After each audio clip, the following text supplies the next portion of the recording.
something is wrong. Ang puso natin nangangarap, pero kailangan nating maunawaan at mapaalalahanan na ang buhay natin may purpose. Kung ang toothbrush nga may purpose, ikaw pa kaya? Kung ang ilaw nga may purpose, ikaw pa kaya? Ang toothbrush, ang purpose niya, ipanglinis ng ngipin. At least siya, alam niya ang purpose niya. Ikaw, ako, tayo kaya? Ano ba ang purpose natin? Ang purpose lang ba talaga natin magtrabaho ng magtrabaho araw-araw, kumain, matulog, tapos na? O may mas malalim na meaning ang buhay? Ang purpose ba natin, uminhale ng oxygen at mag-exhale ng carbon dioxide? At pagkatapos nun, tapos na, mamamatay tayo, mawawala tayo dito sa mundo, at pagkatapos nun, tapos na ang ating buhay? Nagkakaroon po ng problema kapag yung purpose natin at yung plano natin ay nagko-compete with each other. Pag yung plano mo sa buhay at yung purpose ng Panginoon nagkaroon ng pagbabangga, ibig sabihin hindi alam kung sino ang dapat mauna, marami ang nagre-resulta sa burnout. Bakit nababurnout? Bakit ko sinabi na posibleng ma-burnout ang isang tao na hindi niya alam kung ano ang kanyang ipaprioritize? Because it's possible for us to dream outside God's design. Okay, let me repeat. It's possible for a Christian to dream outside God's design. But you can never fulfill your purpose outside of God. Okay? So pwede kang mangarap na labas sa disenyo ng Panginoon, pero hindi mo magagawa ang purpose ng Diyos kung tatanggalin mo siya sa iyong buhay. Bakit to? Ang pangarap nagbabago. Naalala ko, many years ago, na-share ko yan, nasa YouTube pa yata eh. Isa sa mga pangarap kong sasakyan, BMW. Pero nung nalaman ko yung presyo, e-bike lang, okay na pala ako. Kasi di ba, napansin nyo, ang pangarap nagbabago siya eh. Ang pangarap seasonal siya. Ang pangarap negotiable siya. At karaniwan ng mga pangarap natin ay powered by our desire. Anong ibig sabihin? Kumbaga, kaya ka nangangarap, nagdi-desire ka. Halimbawa, nagdi-desire kang yumaman. Nagdi-desire kang sumikat. Hindi ba sama ha? Nagdi-desire kang maging komportable. Nagdi-desire ka na yung mga anak mo makatapos ng pag-aaral. Nagdi-desire ka magkaroon ka ng influence at hindi lang ikaw ang nai-influence. Ganun ang pangarap eh. Usually, powered siya and motivated siya. Ito ang gusto ko. Pero ang purpose iba. Kung ang pangarap driven siya, ito ang gusto ko, ang purpose ina-assign. Ang purpose by design. Ibig sabihin ng ina-assign, hindi ikaw ang pumipili ng purpose mo. Sa pangarap, ikaw eh. Pero sa purpose, hindi ikaw pipili niyan. Ang pumipili ng purpose mo, yung lumikha sa'yo. So, posibleng ang pangarap mo yumaman, pero ang purpose mo maglingkod. Okay? Posibleng ang pangarap mo maging sikat, pero ang purpose mo maging steward, sumunod, to build other people, o dalhin ang ibang tao pabalik sa ating Panginoon. Kumbaga, sa pangarap, laging sinasagot yung tanong na, ano bang gusto kong mangyari sa buhay ko? Pangarap yan eh. Pero kapag purpose, bakit ba ako nilikha ng Diyos in the first place? Ano ba ang reason kung bakit ito nangyayari? A few months ago, I discussed a message about, I think that is our anniversary Sunday, I discussed about the value and the importance of a potter and a clay. You still remember that? Na si Lord, siya ang humuhulma sa atin at tayo naman ang kanyang clay. Balikan nga natin yung verse sa Isaiah chapter 64 verse 8. Ang sabi ng Biblia, yet you, Lord, our Father, everybody read this with me, we are the clay. Sino yung we? Tayo. Tayo daw po ay putik. Tayo daw po ay clay. Pero sino ang potter?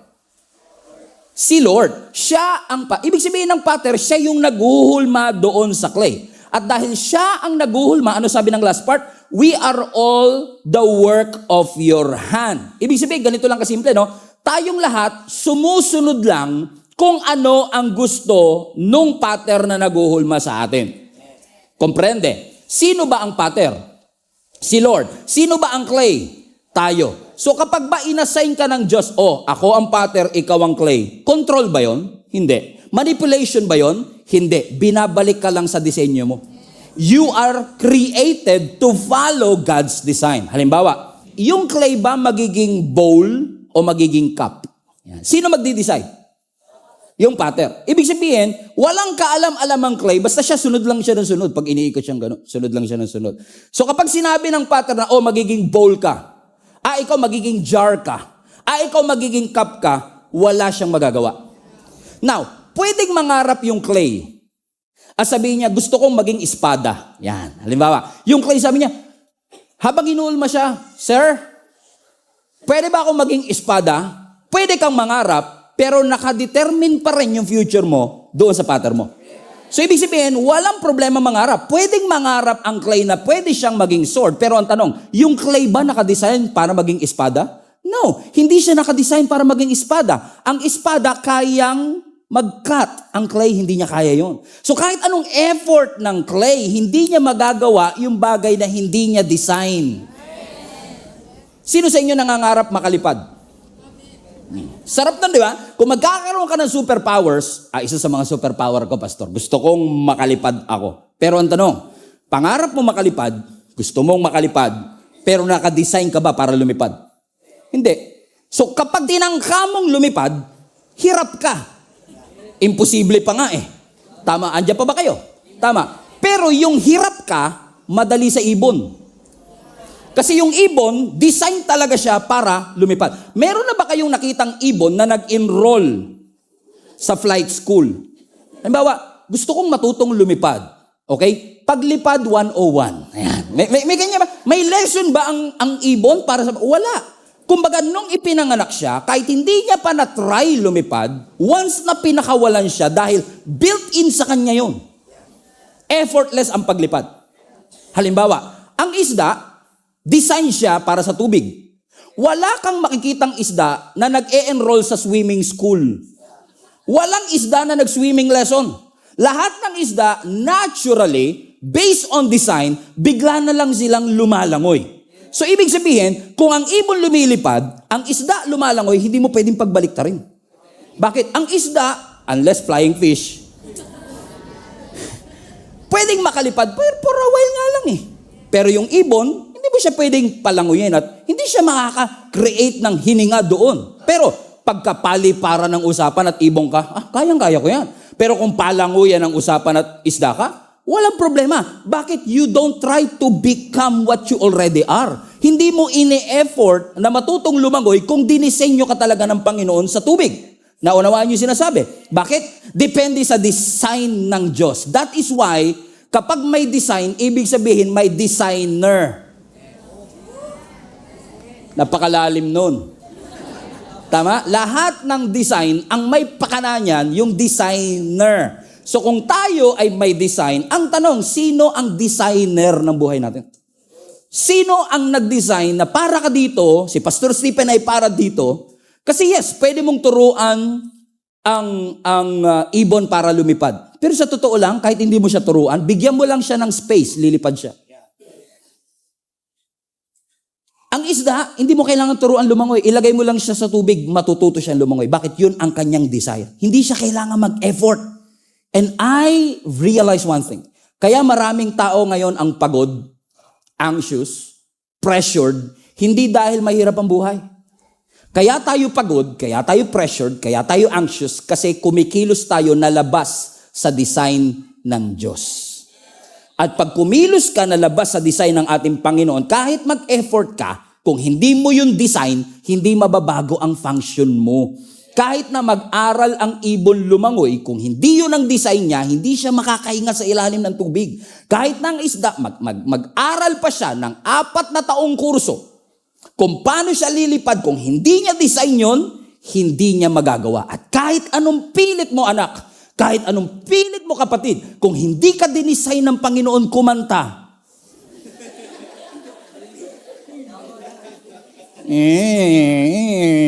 Pastor, gusto kong kumanta. O sige na, gusto mong kumanta, pero tanongin mo, gusto ba namin? Yun muna ang tanong saan.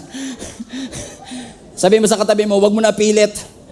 Sabi mo, parang hindi nyo sinabi Amen? Kasi, halimbawa, kung talagang hindi ka kumanta, pag nag-effort kang mag-aral, may improve ba performance mo? Yes, may improve ang performance mo, pero hindi mo marere-write ang design ng Panginoon sa iyo. Even though you try harder, you work harder, you train longer, you push deeper, you can never do what God has not designed for your life. Kaya kung maraming mga tao ngayon ang pagod, pressured, and anxious, not because life is hard, but because you are operating beyond God's design, posible kaya mga kapatid na maraming tao these days na pagod na pagod. May mga kalala ba kayong ganyan na pagod? And usually, pag may mga kilala tayong napapagod, ano ang usual temptation? I need to motivate this person. I need to challenge these people. Pero what if hindi talaga motivation ang kailangan niya? Kundi ang kailangan niya, alignment.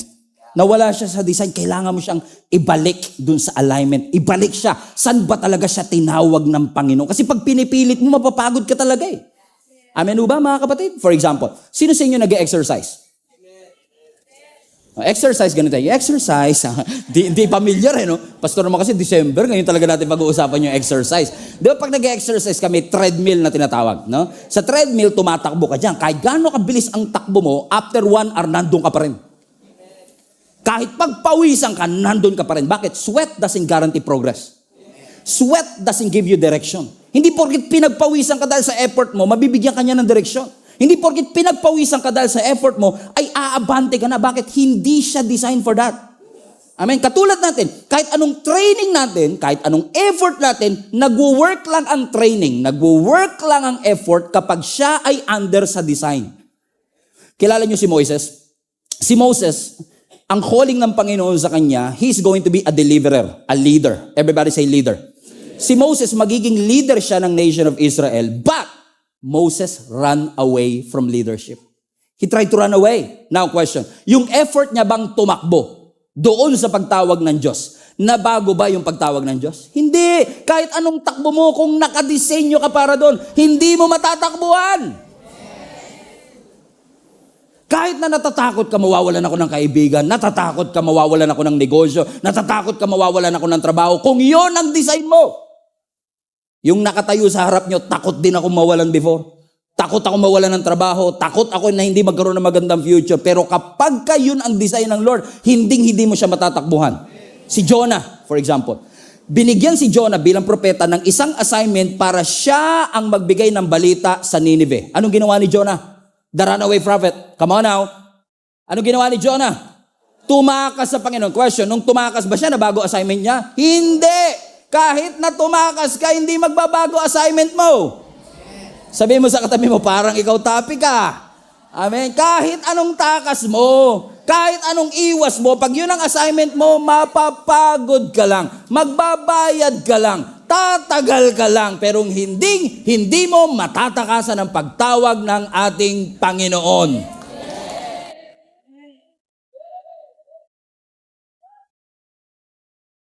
Kahit ikaw si Usain Bolt at ikaw ang may pinakamabilis sa pagtakbo, hindi mo mauunahan ng Diyos.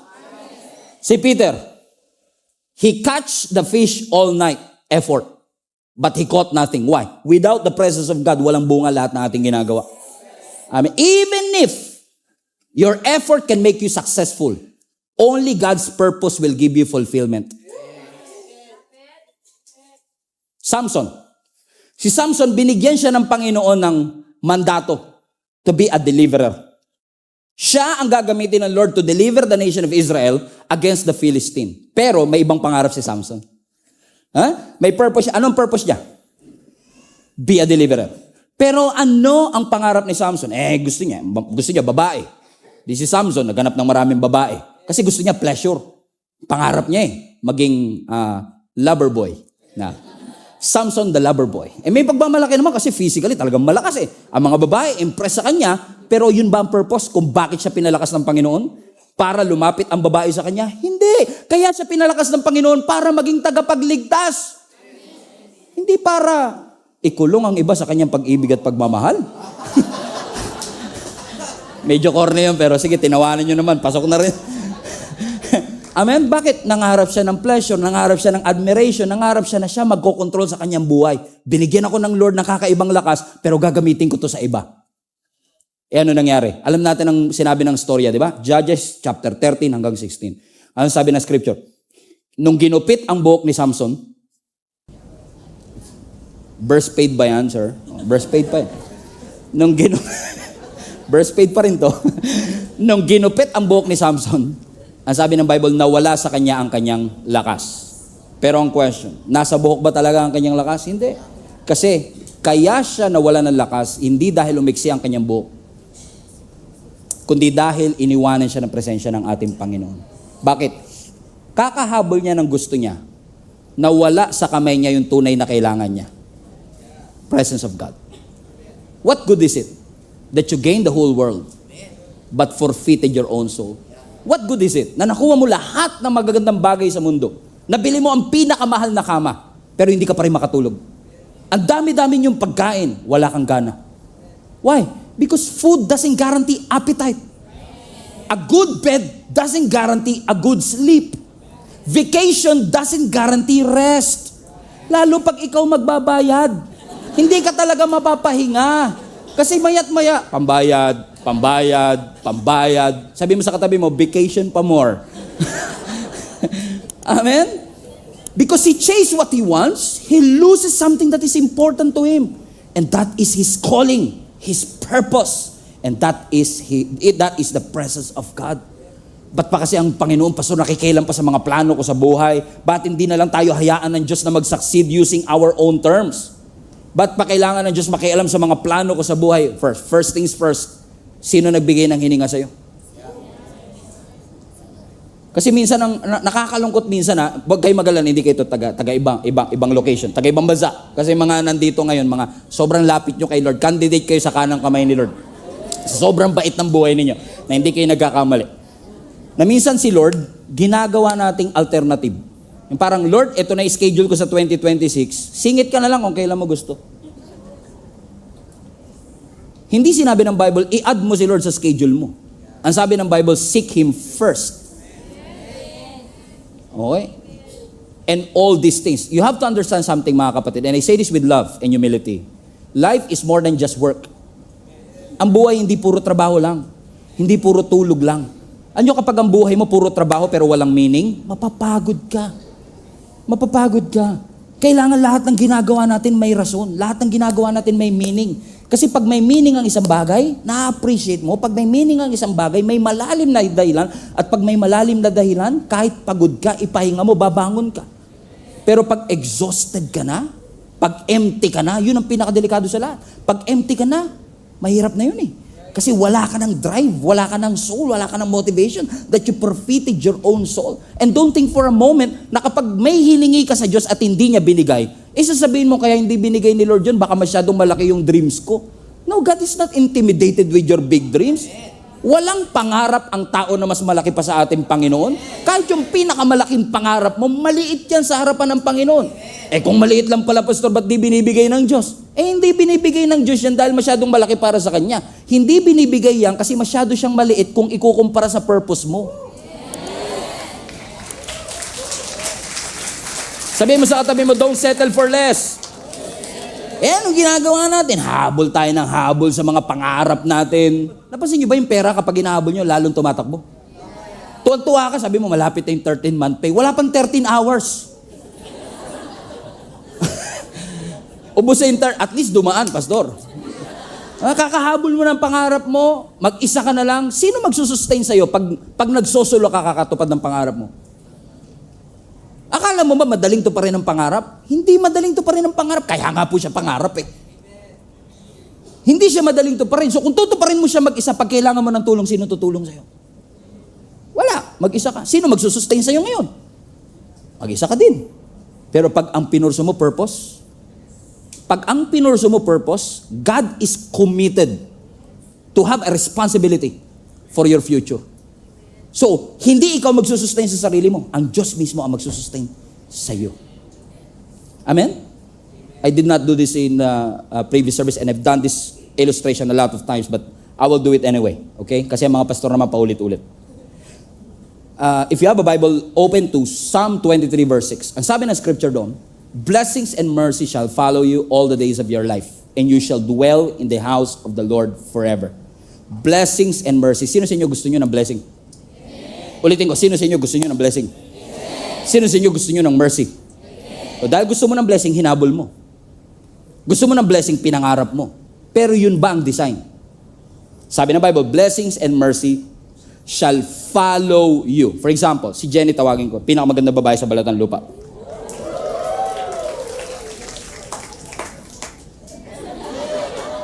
Total, siya naman ang blessing ko. Yeah! Okay. Ang sabi ng scripture, blessings, kunwari si Jenny ang blessing, ang sabi ng scripture, blessings and mercy shall follow you. So as you pursue God, by design, blessing should, no effort, blessing should by design. Ano ang condition? Pursue God and blessings will follow you all the days of your life. So ibig sabihin, when I pursue the Lord, I don't have to worry, may pambayad na ba kami? I don't have to worry, paano na yung mga anak ko? No, because it's automatically pursuing you. Kaya kapag pagod at hirap, binabaliktad mo yung design. You are pursuing the blessing. Habol ka ng habol sa blessing. Tapos, pag mag-isa ka na lang, sabi mo, nasa na si Lord? Iniiwan ako ng Lord. Hindi ka iniiwan ni Lord. Ikaw ang umiwan sa Kanya. Kaya, pag nasa ganitong sitwasyon ka kapatid, nagtataka ka, bakit mga desisyon ko, bubo? Alam mo yun?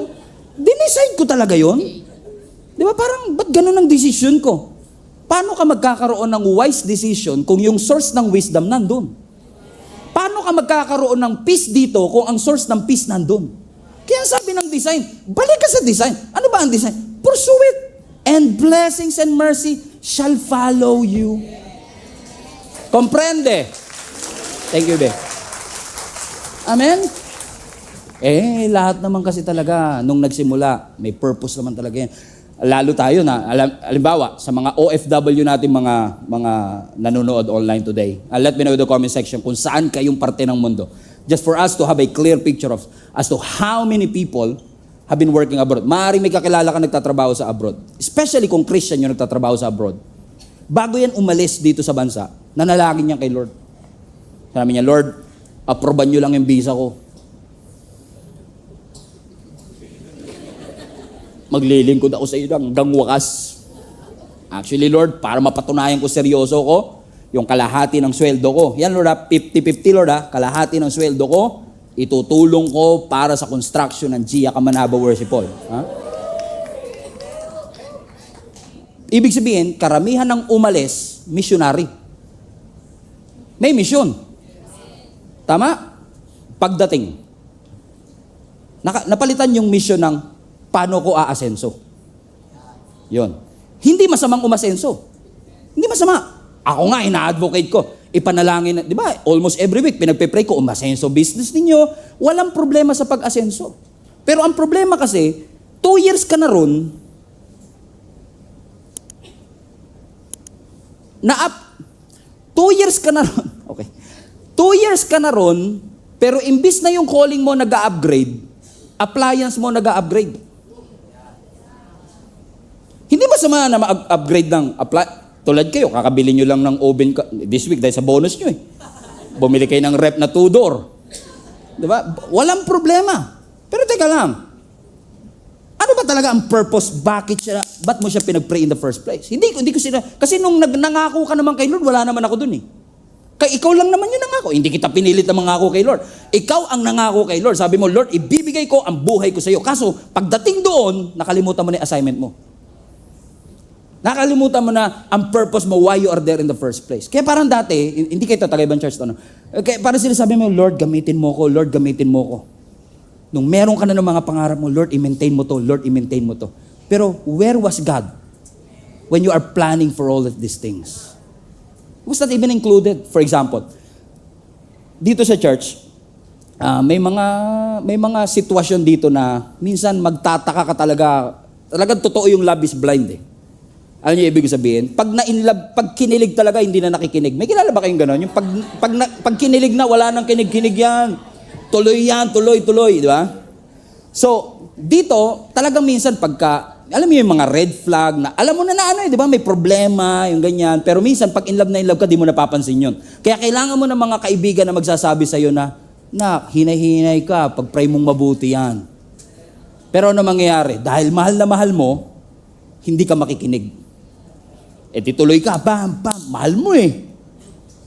After 6 months, nag-break kayo. Niloko ka. Aroy.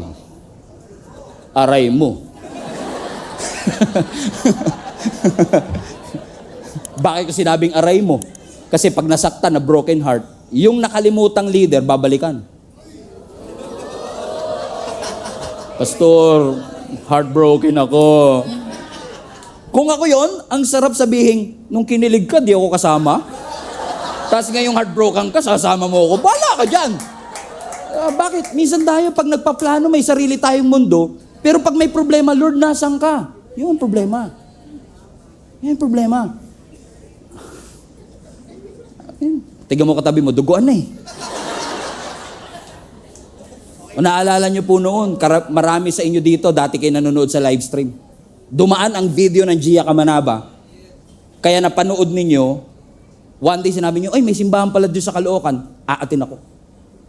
Noon naalala nyo pa, nung hindi ka pa umaatin, dito, in person, nanonood ka ng live stream. Kada post, share. Pam. Kada may post, pupusuan mo yan. Pam. At kahit online yung service, nanonood ka lang online ha, yung puso mo present na present.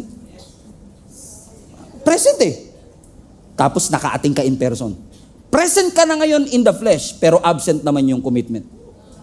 Something is wrong. Napansin nyo? May nagbabago eh. Question, nagbago ba sa service natin?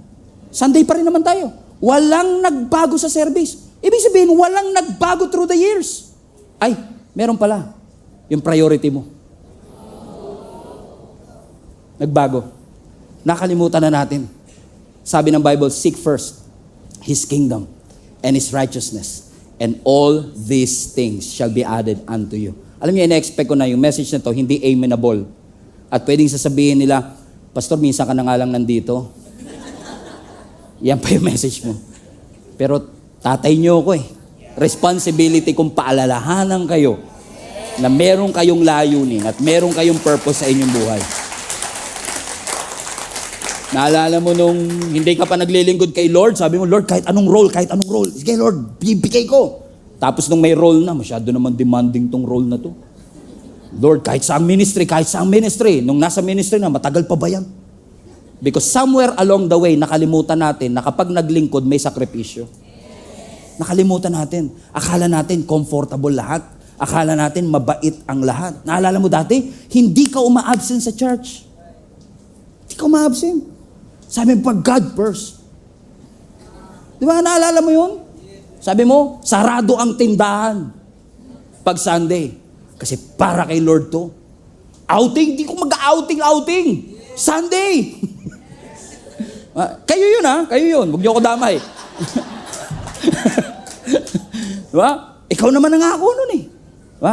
Pero recently, di ba, napapansin mo, diba, pag may mga long weekend. Diba? Sabi mo, maganda magbakasyon dito ah. Hindi masama. Pero minsan, di ba, family first eh. O di nasa family na. Di nandun ka na sa resort, di ba? Say, woo! Habang nagagaganon ka kami dito, nakaganon, di ba? Kami rito, nag-worship, ikaw, ganun-ganun ka sa swimming pool, di ba? Saya mo eh. Di ba? Hindi natin pinipigilan. Kasi nga, pamilya yan eh. Di ba? Walang problema. Lalo kung yan lang talaga oras ninyong pamilya. Pero alam mo na ang services natin every Sunday, 5 yan sa online. Meron pa yung Monday ng gabi. So alam mo may oras ka pag Monday, tapos na yung outing nun ah. May internet? Meron. May access? Meron. Ano wala? Eagerness. Yun yung nawala. Hindi na nagbago yung church eh. Ang nagbago yung eagerness, nagbago yung priority. Sabi nga nila, pag gusto, pagkaayaw, ako ba nagsabi? Kayo nag-fill in the blanks. Amen. Sabi mo sa katabi mo, ikaw talaga target ni Pastor today. Oh. Yung katabi mo, dati nag-a-adjust pa yan. Pag Sunday, di ba? Sabi niyo, yun. Pero ngayon, wala. Pwede mo ba sabihin, nanlamig ba siya, Pastor? Hindi naman siya nanlamig kay Lord. Masyado lang napasarap yung pahinga. Oh, bakit ko sinasabi? Tatandaan niyo to mga anak. Ang backsliding, pag sinabing backsliding, yung pagbalik mo sa lumang buhay, ang backsliding hindi nagsisimula sa rebellion. Walang nag-backslide, rebelde ka agad. Walang ganun. Karamihan ng nagbabackslide, if not lahat ng nagbabackslide, hindi rebellion ang simula. Ang simula, neglect. Kapabayaan. Yung dating importante, hindi na masyadong importante sa kanya ngayon. So anong ibig ko sabihin? Hindi ka naman biglang tumalikod sa Lord. Hindi ka biglang nawala sa Panginoon. Unti-unti mo lang tinigil yung dating ginagawa mo para sa Kanya. Kaya ang sabi ni James, are you still with me? Sugatan ah. Kaya ang sabi ni James sa James chapter 4, now listen, verse 13. Giya kamanaba, makinig kayo. Lahat ng mga tao na nagsasabing, ngayon o bukas, pupunta kami sa Thailand. Pupunta kami sa Japan. We will spend a year there. We carry on with our business and to make money. Verse 14. Bakit? Bakit? You don't even know what will happen tomorrow. What is life? What is your life? You are a mist, hamog, galang. Alam niyo ibig sabihin ng hamog, fog? Pag hinalintulad yung buhay natin sa hamog, ibig sabihin, ngayon nandyan, mamaya wala na. Ibig sabihin, walang guarantee ng sustainability. Walang guarantee ng breath for tomorrow. Kaya sinasabi na, kayong lahat na nagsasabing, ngayon pupunta ako dito sa city nito, bukas pupunta ako dito, magtatayo ako ng negosyo, I will make money. Hold your horses. Hold your horses. Do you not know that your life is a mist?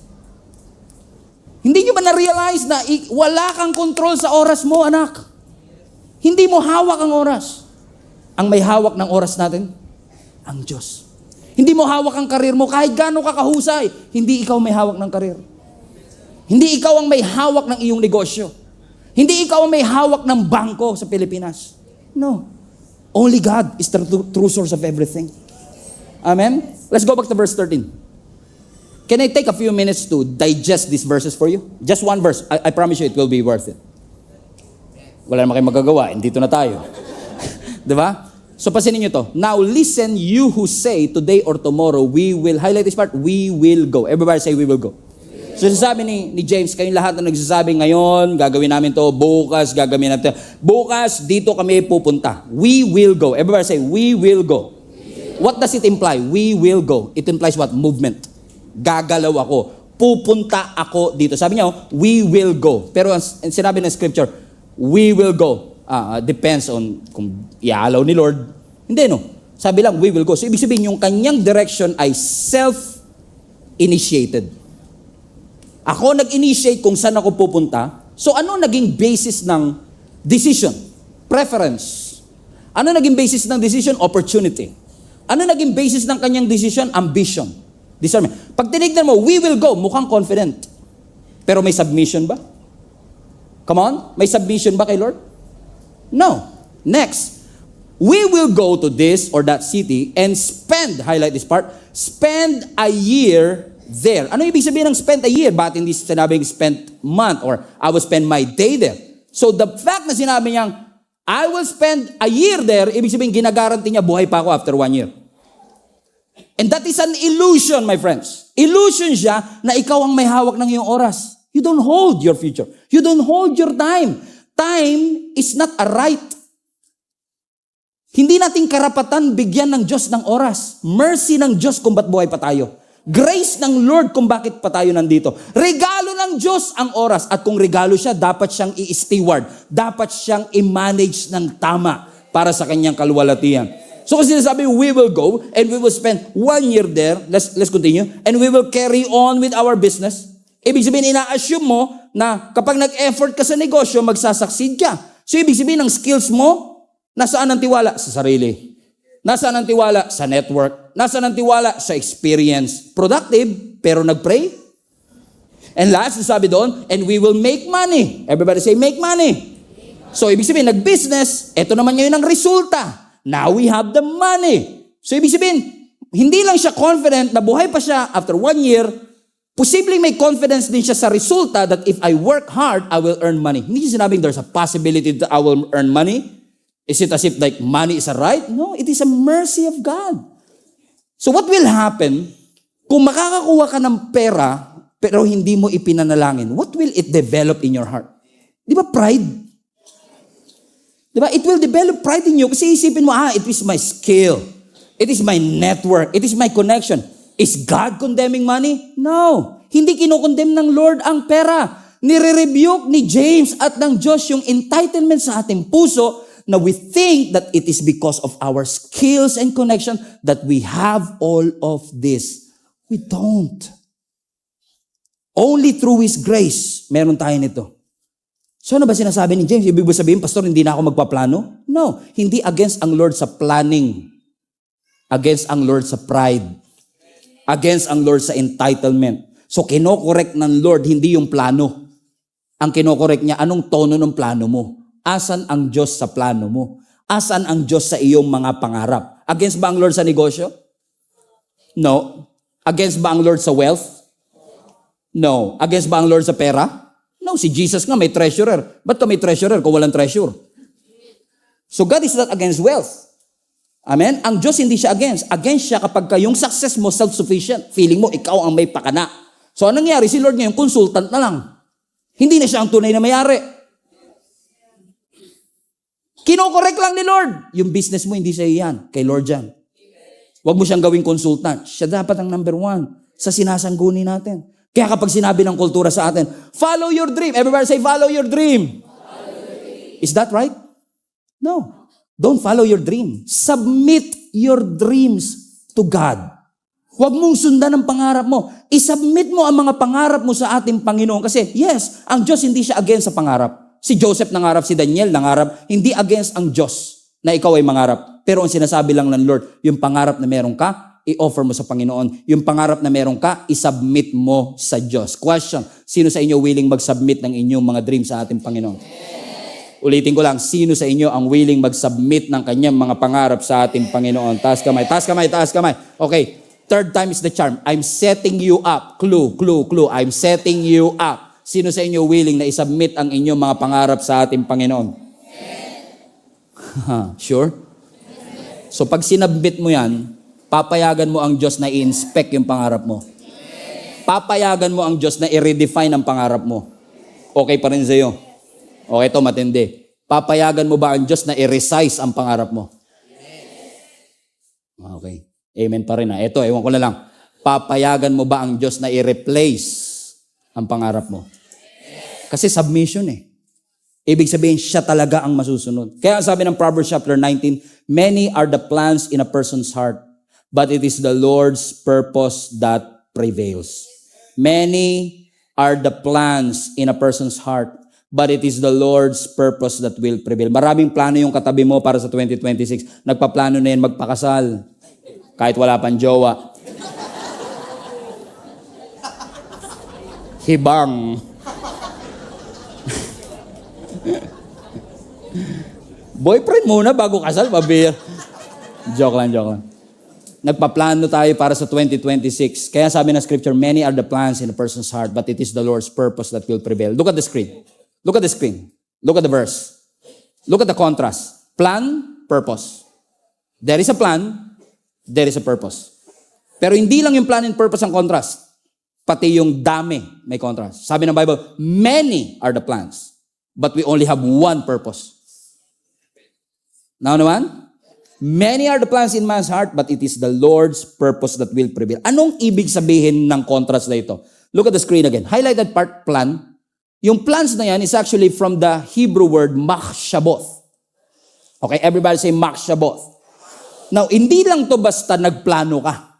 Pag sinabi mong machshaboth, ibig sabihin nun, inisip mo siya. Nag-strategize ka na. Kinalculate mo na. Kumbaga, hindi pa dumarating, calculated mo na by the age of 30. Ganyan. Nagpaplano ka na. Hindi masama. Pero yung sinasabi dito, marami tayong mga calculations na yung puso natin naging pabrika ng napakaraming options na meron ka. Pero, ang sabi ng scripture, marami ka mang machshaboth in your heart, but it is the Lord's purpose. Ano yung purpose sa Hebrew word? Etsa. Matraffic dyan ngayon. Amen? Marami ka mang machshaboth, but it is the Lord Etsa that will prevail. Anong difference? Ang machshaboth, maraming thoughts, maraming strategy, maraming calculation, but it is the Lord's purpose that will remain. It is the Lord's purpose that will stand. It is the Lord's purpose that will outlast you. It will outlast. So listen, church. Based on that context, balik na yung verse 13 na. So, listen, church. Kayo na nagsasabi na today and tomorrow, highlight everything. We will go. We'll spend a year. We'll carry on a business. We will make money. Look at the screen. We will go. We will spend a year. We carry on a business. We make money. You see it? we will go, spend a year, carry on a business, make money. What is missing on that verse? Walang Diyos. May plano, pero wala ang Diyos sa kanyang mga plano. Kaya ang sinasabi ng writer na si James, pwede kang magplano na we will go here, we'll spend a year there, carry on a business, and make money. Verse 14, bakit? Hindi mo ba alam na, highlighted part, hindi mo ba alam? Alam niyo ibig sabihin ng Greek word yan? You know nothing. Hindi mo ba alam kung ano mangyayari kinabukasan? Ang buhay mo para lang hamog. It will appear for a little while and then it vanishes. So what is he saying? Hindi masama magplano pero teka, nakalimutan mo ba na wala kang control sa bukas? Hindi mo alam. You don't know. That's the dilemma. Hindi mo alam. Plano ka ng plano pero hindi mo alam kung buhay ka pa bukas. Hindi mo alam kung ano ang mangyayari bukas. Bakit? Si Lord lang nakakaalam. Kasi iyan ang faith eh. Ang faith kasi, hindi ka bibigyan ng estimated time of arrival. Sabihin ng Lord, guarantee at the age of 35, may asawa ka na. Scam yun. Diba? Si Lord, baya tayo nagsabi siya. Sabi ni Lord 32 lang daw. Magkakaasawa na ako. Diba, scam? Bakit? Nilalagyan mo ng estimated time of arrival. Nilalagyan mo ng expiration date. Pero ang Diyos hindi nagbibigay ng ETA. Ang Diyos nagbibigay ng direksyon. By this season, ito gagawin mo. That's the difference. Can you show the picture, please? Anong difference ng compass tsaka ng Google Maps? Ang Google Maps, bibigyan ka ng estimated time of arrival. Ang Google Maps, nakaplanado na, dito ka kakaliwa. Nakadetermine na, darating ka 4:40. Ang compass, hindi niya mabibigay yon. Ang mabibigay lang ng compass, direksyon. Tinatrato natin minsan ng Biblia, Google Maps. Kaya ka frustrated eh. Kasi hindi ipapakita ng Lord sa iyo ang lahat ng daratnan mo. Pero ang ipapakita niya, yung susunod na direksyon. North, south, east, or west. Kaya pala sabi ng Bible, your word is a lamp unto my feet and a light unto our path. Bakit? Ang word of God, hindi po siya spotlight sa kinabukasan. Siya ay lampara para sa susunod mong hakbang. Ang ipapakita ng Lord sa iyo was the next step. But will you be able to trust God? Hindi sinasabi ng Lord, wag ka magplano for the next year. Nagpaplano ang church, nagpaplano ako, lahat tayo nagpaplano. But where is God in the middle of all of this? Is there at least a sign na sinasabi mong, Lord, ang gaganda ng mga plano namin, pero kung hindi mo to loloobin, di naman to mangyayari. Plano namin mag-open ng ganito sa next year. Plano namin gawin to sa next year. Naalala nyo, plano natin ngayon dapat nasa pure gold na tayo? Ano nangyari? Plano o purpose? May blueprint pa yan May blueprint na nga, hindi pa nangyari. Bakit? Si Lord lang nakakaalam. Si Lord lang nakakaalam ng lahat ng bagay. So let's submit our desires to God. Bakit? So yung sinasabi ni James, balik mo yung verse 14 anak. Makinig kayo, Gia Kamanaba. Kayo sinasabi nyo, today, tomorrow, we will go to that city, spend a year, carry on a business, make money. Hey, why? Next verse. Why? You don't even know what will happen tomorrow. Your life is a mist that appears for a while. Huwag mong sabihin na kaya mo itong gawin. You can make money. You can spend there in 1 year. Verse 15. Instead of saying that, you ought to say, highlight this part, if it is the Lord's will. So instead of sabihin, next year, sure. Ang sinasabi ni James, instead of saying that, say, if the Lord is willing. Diyan natin nakuha yung God willing. Hindi tayo binibigyan ng James ng additional sa ating Christian vocabulary. Kasi nung sinasabi ni James yan, if it is the Lord's will, we will live. Bakit literal nilang sinasabing kung kalooban ng Lord na buhay pa kami because they were persecuted at that time. Literal silang hinahunting at gustong patayin. So parang sinasabi nila, hindi ko mapapangako kung makikita pa tayo next year. So if it is the Lord's will na buhay pa kami, magkikita tayo. So ano sinasabi? Hindi masama magplano. Pero include mo si Lord. Lagi mong isang guni, ito ang kalooban ng Diyos sa aking buhay. Is it God's will for you to do it? Or is it your dream? Your will? Submit your dreams to God. Submit your dreams to God. And you will never go wrong with it. Amen? God willing.